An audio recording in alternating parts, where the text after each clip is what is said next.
We continue now at the top of Daf Tzadi Dalet and Aleph and Meseches Pesachim. This is Pesachim Daf 94a. The Gemara in the previous Amud had asked on Rav Yehuda. Rav Yehuda says that a Tamei Sheretz we cannot shecht and do zrika on behalf of a Tamei Sheretz when it comes to Korban Pesach. Yet it was Rav Yehuda who holds that as long as a person can make it in time to eat the Korban Pesach, that's good enough. He's not considered far away as long as he can get there any time through the night when he can eat that Korban Pesach. And a Tamei Sheretz, of course, is able to eat the Korban Pesach at night. So what's the problem for a Tamei Sheretz? And the Gemara answers, Rav Yehuda lo kasha. According to Rav Yehuda, it's not difficult. Tamei Sheretz rachmana dachye. It's basically a gzeres hakasav. The Torah says that a Tamei Sheretz, the Torah says, cannot bring Korban Pesach dichsiv, because the pasuk says, ish ki tamei lanefesh. It says a person is Tamei meis. Milo askinan, are we not dealing with a situation shechol shvi shalo lios b'erev Pesach, where even if the seventh day fell out on erev Pesach, which is no different than a Tamei Sheretz, he's at the end of his purification process. Nevertheless, the Torah says to push him off. Rashi says, well, Rav Yehuda lo kasha de kasavar tamei lanefesh stomach siv. It says tamei lanefesh, meaning tamei mei stam.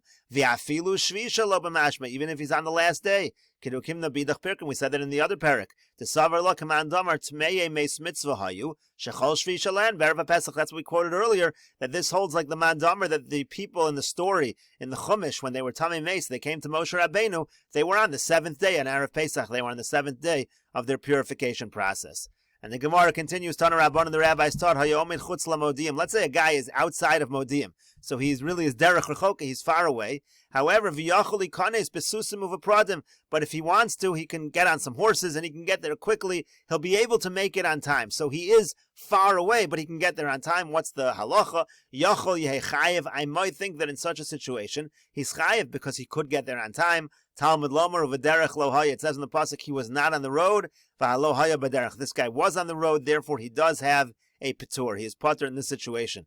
Hayomid lifnim min hamodim. Now the opposite case. Let's say he's standing closer than Modiim. He is actually close to Yerushalayim. However, vein yachol ikanes. However, he can't make it on time. Ipnei gemolim ukoronos hamakvos also, because he's got his camels, he's got his wagons. He has an entourage that's holding him back. So yachol lo yeh chayiv. I might think in that case he's not chayiv. Talmud Lomer v'derech lohaya. It says he was not on the road. V'arei lohaya b'derech. This guy was not on the road, and therefore he is still indeed chayiv. The Gemara continues at the two dots. Amar Rava says, Shisa alfei parsi have alma.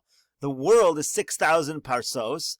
V'sumcha derakia, and the heavens alpha parsi. They're 1,000 parsos. Rashi over here says, Shisa alfei parsi have alma hekef hilo chacham. It means to say the entire way the sun travels, besoch hachalal, within the earth, mimizrach l'mayra, from east to west. Meaning, when you see the sun travel from east to west, that distance is 6,000 parsos. V'sumcha derakia means ovav shel rakia, the thickness of the heavens, or the thickness of the rakia, that is 1,000. And the Gemara explains further.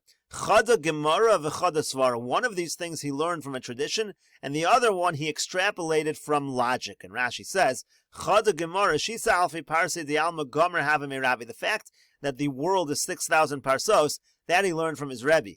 V'hada alfa parsi sumcha de rakia have. And now the idea that it's 1,000, the thickness of the rakia, savar lamidaita, he figured that out on his own. Me'ahid shis alfi parsi de Gemara. Once he had the tradition that it's 6,000, the span of the earth, so then he was able to figure out the thickness of the heavens, as we're about to see. Again, the calculation. What is the idea over here? Savar lo ki hada amar Rabba bar Chanam Rabbi Yochanan.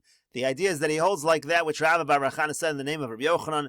Kama mahalei chadam beinani bayom. How much can an average person walk in one day? Yud parsos. A person can walk 10 parsos. Me'alos hashachar v'yaronei tzachama, and from the dawn until sunrise, hey milin, he can walk 5 mil. Again, as we said, 10 parsos is 40 mil, so he can walk 5 mil from dawn till sunrise. Mishkias hachama atzeis hakochavim chamisha milin. From sunset until the time that the stars come out, it's 5 mil. So then it comes out, it's 30 mil from sunrise to sunset. So nimtza ovav shel rakia echad mishisha bayom. It comes out, the thickness of the heavens is actually 1/6 of the day, because again, during the daytime, from sunrise to sunset, which is where the sun travels, it goes 30 mil. And the other times, meaning just the dawn until sunrise, that's 5. That's 5 out of 30, that's 1/6.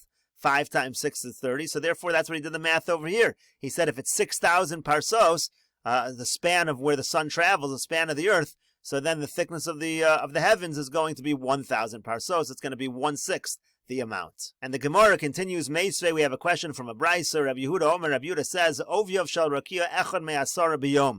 The thickness of the heaven is 1/10 of the day. Teda, you should know, Kama mahalech adam beinoni biyom. How much does the average person walk during the day? Esar parsos, that's 10 parsos. Again, that's 40 mil. Umealos hashachar hanetzachama arbas milin. From dawn until sunrise is 4 mil. Now, the way Rabbi Yehuda is calculating is 4 is going to be 1/10 of 40, because he's going to calculate the 4 out of the full span from dawn until nightfall. But in any case, he says here from dawn until sunrise is 4 mil, and we've been saying 5 mil. And mishkias acham v'yatzei sakochavim arbas mil, and same thing from sunset till the stars come out. It's just 4 mil, not 5 mil. It comes out according to Rabbi Yehuda from sunrise to sunset. You can walk 32 mil. So in any case, nimtzis ovyav shel rakia echad me'asara biyom. Again, if you're going to go by the calculation of doing the entire day, so 4 out of 40 is 1/10. It comes out the thickness of the heavens is 1/10 of the day. So the Gemara says, Tiyufta de Rava, Tiyufta de Ula, Tiyufta. These are for sure refutations of Rava and Ula. Like we said, they both seem to hold that from dawn until sunrise is 5 mil. Same thing from sunset till the stars come out, and this says 4 mil. But the Gemara says, Lema tiave tiyufta de Rabbi Yochanan. Let us say this is also a refutation of Rabbi Yochanan. All Rabbi Yochanan said was that it's 40 mil, the amount that a person walks, 10 parsos, the whole day. Is that a refutation of him as well? Amar loch. So no, Rabbi Yochanan will say to you, Ana b'yamamahu da'amri. I was just talking about the distance you can walk in an entire day. That's 40 mil.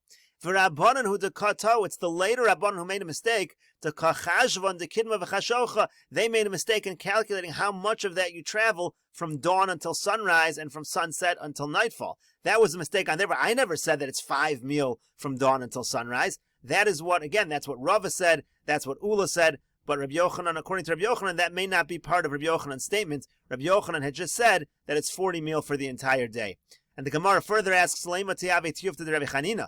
Maybe this should be a refutation of Rabbi Chanina. In the previous Amud, Rabbi Chanina said that he saw the area that Lot walked from dawn until sunrise, and it was 5 mil. Again, that would contradict what Rabbi Yehuda is saying here, that it's 4 mil. And the Gemara says, Lo, no, not necessarily. It's not a contradiction to Rabbi Chanina. Vayoitzu shani. It says over there by Lot that the Malachim made him hurry up. So maybe he walked a little faster than the average person, so he covered 5 mil, even though the average person would only be 4 mil. And the Gemara continues, Tashma, coming here another proof. Rava had said before that the span of the earth is 6,000 parsos. This Bryce is going to seem to contradict that. It says, Mitzrayim hoya arba meos parsa al arba meos parsa. It says Mitzrayim is 400 parsa by 400 parsa. Mitzrayim echad mishishim bekush, and Mitzrayim is only 1/60th the size of Kush. V'Kush echad mishishim ba'olam, and Kush is 1/60th the size of the world. Now, if you do if you do 400 by 400 times 60 times 60, you're going to get far more than 6,000 parsos. V'olam echad mishishim began. The world is 1/60th of the garden that was in front of Eden. V'gan echad mishishim be'Eden, and the garden is 1/60th the size of Eden. The Eden echad mishishim beGehenim, and Eden is 1/60th of Gehenim. Nimtza kolo of kulo kekisoi kedero leGehenim. It comes out that the entire world is like the covering of a pot, in reference to Gehenim, meaning it's much smaller. Gehenim is far larger than the rest of the world. The Gemara says, indeed, Tiyufta, this is a refutation because the world seems to be a lot larger than 6,000 parsos. The Gemara continues with another proof. Tashma, coming here, Detana Devei Eliyahu, because it was taught in the yeshiva of Eliyahu. Rabbi Nosson Omer, Rabbi Nosson says, Kol HaYishav Kulo Tachas Kochav Echad Yoshev. The entire settled area is all under one star. Teda, you should know, Sharei Adam Nosein Eino Bekochav Echad. A person can look at one star, Holech LeMizrach. He can walk to the east, Omed Kenegdo, it's going to be opposite him. Liar Baruchos HaOlam, in the 4 directions, Omed Kenegdo, it's always opposite him. Mechlal Dechol HaYishav Kulo Tachas Kochav Echad. Implies the entire settlement is really under one star. Yoshev, it's all settled under one star. Tiyufta, this is indeed a refutation. For this, we're going to need Rashi. Kol HaYishav Kulo Shel B'nei Adam. So first, the Bryce means everywhere where people settled, where people live. Tachas Kochav Echad Omed. It's all under one star. The Kama Kochavim Yesh B'Rakia Le'ein Mispar. Rashi says there's no end, there's no limit to the number of stars there are in the Rakia. Bekevan de Kochav Echad Machzik as Kol HaYishav. Now, if one star can take up all the settled area of people, V'ro and Ano Shayishav Yoser Me'elef Parsa, we also know that the area where people live is certainly more than 1,000 parsos. Harei Kama Kochavim Sheb'Rakia Yishav Echad L'chol Kochav. So you've got all these stars in the heavens, and each one is a full Yishav. biyamim uvenaharos umidbaros, and the seas and the rivers and the midbar. V'ilu ein barakia l'shisha kochav. Now, if the rakia had only 6 stars, harekan sheshas alafim parsi le'alma, that would be 6,000 parsos for the world. V'kol shekain sheyesh kochavim yoser mivav alpayim kochav l'chol parsa. So certainly there's way more stars than that. So what Rashi is basically saying is every star covers at least 1,000 parsos, and there are far more than 6,000 stars in the sky, and therefore it's much larger than 6,000 parsos. The idea is a guy would walk all the way to the east, he'll see the star in the same place. The same place it was when he was standing in the west. If